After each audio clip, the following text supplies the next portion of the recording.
Hey, Pete, if you could just give us your idea, how do you feel like this week of practice has gone? Have you been pleased with it? It was. I think it was a professional practice throughout. Obviously, okay, we played pro football, but just it was clean.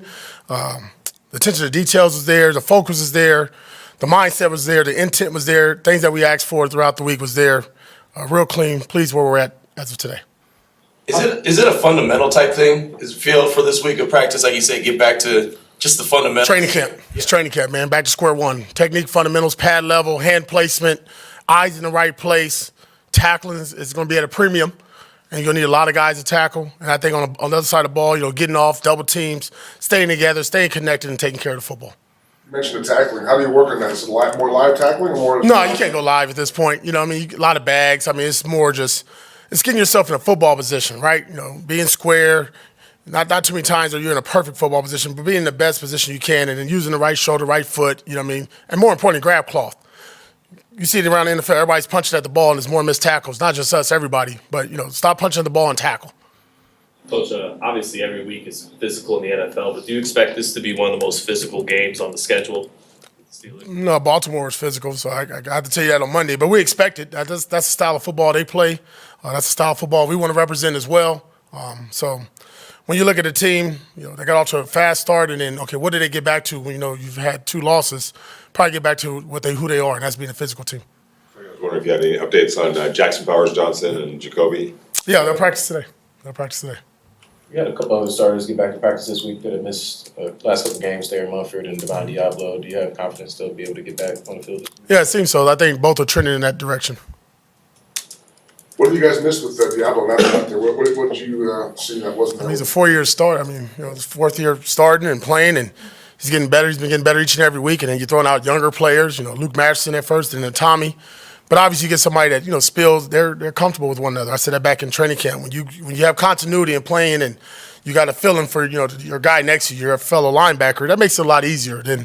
And then also he takes a little bit off a spill, right? Just from a vocal standpoint, a mental standpoint, you don't have to worry about telling him what to do like you would do with a rookie. So I think all that helps. And like I said, Diablo, we're excited to get him back. He's healthy, running around. Excited to see him play. What do you want and maybe need to see from Aiden O'Connell this week as a starter? Just, good quarterback play. First and foremost, take care of the football. Take care of the football. No turnovers. No turnovers, no turnovers, no turnovers. Tommy Eichenberg was telling me in the locker room yesterday or the day before, I don't remember which, but obviously your personalities are different, but you play the same in how he appreciates his quarterback coach, appreciates his Patrick, but your input to him carries a lot of weight. Do you talk about your relationship with him, please? Yeah, I think being biased with all the linebackers, I find my way to get to them throughout the week. If it's in a building, it might be on the field, might be in the cafeteria, and just talk life, and then more importantly, football and just linebacker play. I always say, it's got to look right, it's got to sound right, you got to talk right. And I think for a lot of players, as they get in the league, they think they know it all. And not to say that Mike Caldwell's not doing his job, and he's doing an excellent job. But I think just when you hear from your head coach, and obviously he played that position, I think it means a little bit more. But also I want them to understand that I was in his position. I started as a rookie, played as a rookie. So there was times that I felt lost or like, man, why is it not coming as easy? Why am I struggling in certain things? And just to make him kind of put him at ease. And that's with Tommy. But with all the backers, I've always tried to find something throughout the week that I can hit them on, even with Spill. I go to Spill every game before the game and pregame warmups, and I tell him he's the baddest SOB on the field today. He needs to be the best linebacker on the field, and he's done that now for 5 games. Coach, what can you say to some of the intangibles about players like Joe Nalaulu and Matthew Butler that may need to step into bigger roles at defensive tackle this week? Yeah, I think they both, especially Jonah, he's got more and more reps each and every week. You'll see that again this week. We got some injuries there with Christian. And I think Matthew Butler has done an outstanding job. He's on practice squad. He's been active throughout his career here. And this is a great opportunity for him going forward to, step up.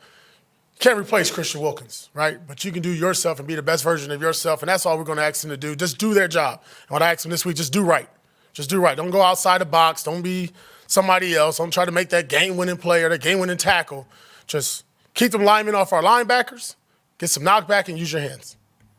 I think Zamir White might have a chance to get back up. We'll see. He's practicing today. Coach, at some point, DJ Glaze is going to be facing T.J. Watt, obviously, on Sunday. How much has going against Max prepared him for that? Yin and yang right there, right? It's like, wow. Like, if you can have a better person to go against in each and every practice, and we always start off practice with competition. So, like today, Max is practicing, so he'll get some good reps there versus with Max. But TJ is a very very intriguing player when you watch him because he can drop. Doesn't play every snap like Max, but he's very effective. And for some reason, when the game's on the line, on third down or in the red zone, man, you better know where 90 is. And hopefully we got enough hands and eyes on him at all times. They also have Cam Hayward coming to town, so how much of a challenge is this offensive line going to face on Sunday with those guys? Yeah, I mean, you're talking about one of the best probably of all time, inside and just a consistent pro. I mean, he's a badass. I just remember 2 years ago him just pretty much tearing our game apart. We played up there in Pittsburgh. I think it was Christmas Day or so, Christmas Eve. But a really good player, physical. I mean, it starts with them. When he's in the game, it's difficult to run the ball, especially at him. You got to find ways to get big boy moving there. But I think our guys are for the challenge, right? We got 2 young guards there with Dylan and Jackson. And I know Jackson. I kind of got Jackson going a little bit. He wears that 5'8". I said, man, it's a good week for 5'8" to play really well. So that's good. Tony, as a guy that when you played, you were kind of known as a tackling machine anyway. So now in the next level as a coach, how frustrating is it for you to see the issues with tackling, not only here, but league-wide? Yeah, and I'm going to go back to it. I think we're working so much, everybody talking about this punch, right? When I played, there was 2 guys that punched at the ball very well and still made tackles. Tillman and then Charles Woodson. But even in my career when I played, you was always taught to bite the ball, knock the ball off the receiver or the running back. And I thought we did, to be honest, a good job going in training camp, really working on those fundamentals.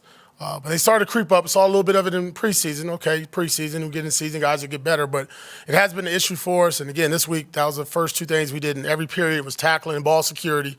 But at the end of the day, I always say tackling is a 1-2. Either you want to do it or you don't. You want to get dirty, you don't. You want to have the aches and pains or you don't. And we just got to have that mindset that, we know we need to take some Advil before and after the game, this one, because it's going to hurt. Yeah, good. All right, appreciate it. You guys have a smile more. Smile more. Friday.